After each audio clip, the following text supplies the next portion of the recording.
Magandang araw po. Ngayon po ay October 5, 2025. Welcome po sa kanyang garden. Dito po tayo ngayon sa puno ng berba o tinatawag din po itong lemon drop mangosteen. Ito po ang kanyang bunga. Ayan po. Ito po ay hilaw.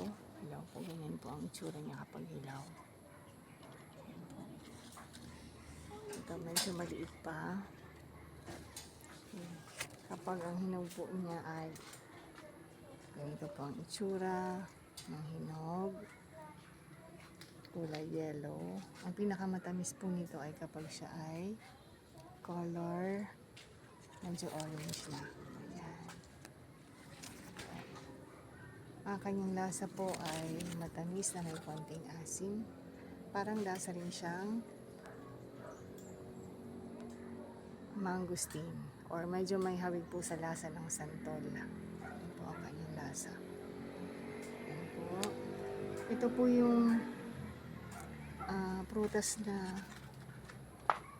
bunga ng bunga. After nga pong magbunga, magpa-flower ulit. Ganyan po siya. Yan. Ito po. Napakarami pong bunga nito. Laging maraming magbunga.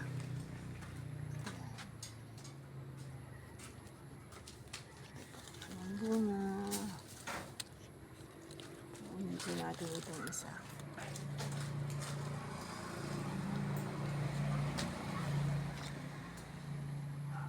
Ito po ang kanyang bunga. Ito ang itsura ng berba o lemon drop mangosteen. Ang laman po nito, minsan meron pong isang buto or minsan po ay dalawang buto niya. Ayan po ang kanyang bunga. Ayan po. Ganyan ang bunga ng lemon drop mangosteen. O tinatawag din pong berba. Yun lamang po sa ngayon. Maraming salamat po at God bless.